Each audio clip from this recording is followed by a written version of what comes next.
बहुत ही खामोशी से भारत ने तैयार किया है एक बहुत खतरनाक मिसाइल का एडवांस वर्जन। न्यूक्लियर मिसाइल से भी ज्यादा खतरनाक है। अगर एक भी मिसाइल फायर हुई तो पाकिस्तान का बदल जाएगा पूरा इतिहास। भारत के अंदर एक्टिव 80,000 मिसाइलों में से सबसे खतरनाक मिसाइल का एडवांस वर्जन बनकर हो गया तैयार। दोस्तों सोचिए, भारत के अंदर जो सबसे ताकतवर मिसाइल है जिसकी तोड़ अभी तक दुश्मन देश चीन और पाकिस्तान खोज नहीं पाए, और तभी उसके एडवांस वर्जन की खबर आ जाए जिसे सुनकर दुश्मन देशों की सांसें हलक में अटक जाएगी। यह तो स्वाभाविक है। अब भारत के अंदर एक ऐसी मिसाइल आने वाली है जो आकार में तो छोटी है लेकिन तबाही ऐसी मचाती है कि जिसकी कल्पना करना भी मुश्किल है। उधर दोस्तों, रूस ने भी कभी नहीं सोचा था कि भारत का डीआरडीओ ऐसा भी कर सकता है। भारत की आत्मनिर्भरता की बढ़ती ताकत को देखकर पाकिस्तान सबसे ज्यादा बौखलाया हुआ है, क्योंकि अगर दुनिया में भारत का किसी देश के साथ युद्ध हो सकता है तो वह पाकिस्तान ही है, जिसकी सबसे बड़ी वजह भारत का सबसे महत्वपूर्ण टुकड़ा पीओके है, जिस पर पाकिस्तान ने जबरन कब्जा कर रखा है। तो वहीं पाकिस्तान के साथ साथ चीन, रूस, अमेरिका भी भारत के हथियारों के क्षेत्र में बढ़ती ताकत को देखकर मन ही मन परेशान हो रहे हैं। वहीं कभी भारत के लिए एक ऐसा भी वक्त हुआ करता था जब हथियारों का निर्माण करना तो दूर, भारत के अंदर गेहूं की पर्याप्त मात्रा भी नहीं थी। अमेरिका पर भारत गेहूं के लिए आश्रित था। गेहूं की सप्लाई को लेकर अमेरिका भारत का मजाक भी बनाया करता था, लेकिन आज भारत हथियार भी बना रहा है और दूसरे देशों को बेच भी रहा है। तो दोस्तों आइए आपको बताते हैं कि डीआरडीओ ने खामोशी से किस मिसाइल को अपडेट कर दिया है जिसको देखकर रूस तक हिल उठा है। दोस्तों, भारत मिसाइलों के निर्माण पर इजरायली थीम पर काम कर रहा है, जिस थीम के तहत बनाई जाने वाली मिसाइल आकार में तो छोटी होती है लेकिन ताकत के मामले में बहुत ही खतरनाक होती है।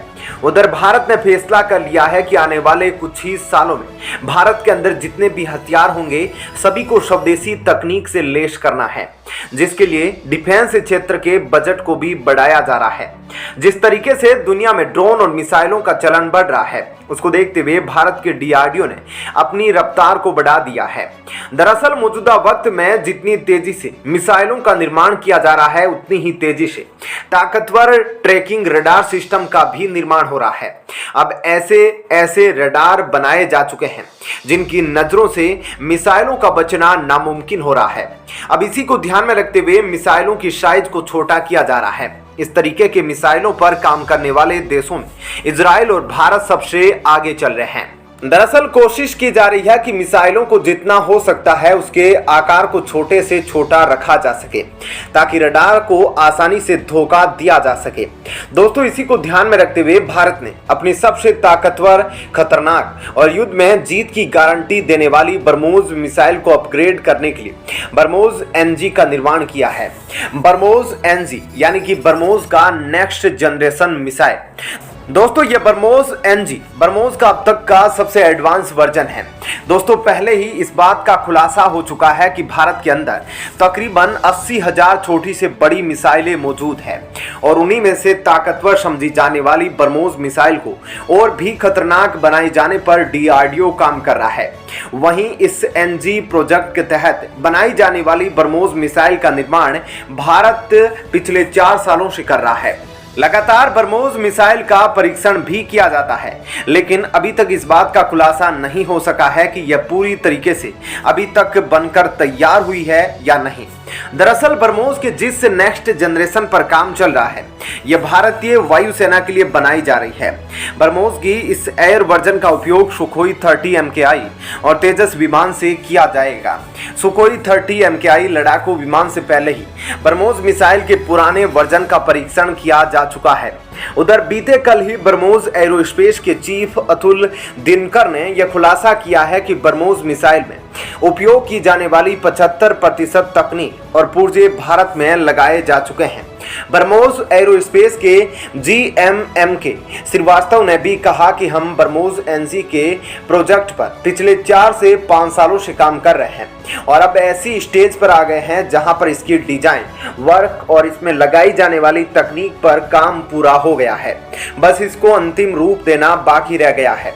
उन्होंने ये भी बताया है कि अभी फिलहाल ब्रह्मोस के एयर वर्जन पर काम चल रहा है जो फाइटर जेट से लॉन्च होगी और जमीन पर टारगेट को नष्ट करेगी। तो आपके मन में भी यह सवाल जरूर उत्पन्न हो रहा होगा कि आखिरकार जब भारत पहले से ही ब्रह्मोस मिसाइल का निर्माण कर चुका है तो इसके नेक्स्ट वर्जन की क्यों जरूरत पड़ी है। तो आपको बता दें, माना जा रहा है कि ब्रह्मोस का ओल्ड वर्जन था वह काफी भारी भरकम है, वहीं जो इसके नेक्स्ट वर्जन को बनाया जा रहा है यह ओल्ड वर्जन से तकरीबन 3 गुना हल्की होगी। यानी कि ओल्ड वर्जन ब्रह्मोस मिसाइल को ले जाने में जितनी ऊर्जा की जरूरत होगी उतनी ही ऊर्जा में 3 ब्रह्मोस मिसाइलों को ले जाया जा सकेगा।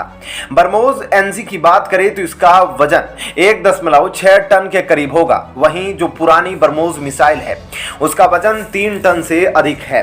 उधर 2020 तक हिंदुस्तान एरोनॉटिक्स की कोशिश है कि तेजस MK2 की फ्लीट को वायुसेना में शामिल कर दिया जाए। उधर इसके साथ ही DRDO भी पूरी तैयारी में है कि ब्रह्मोस NG को सबसे पहले तेजस में लगाया जाए, जिसके चलते तेजस लड़ाकू विमान की अटैकिंग पावर को बढ़ाया जाएगा।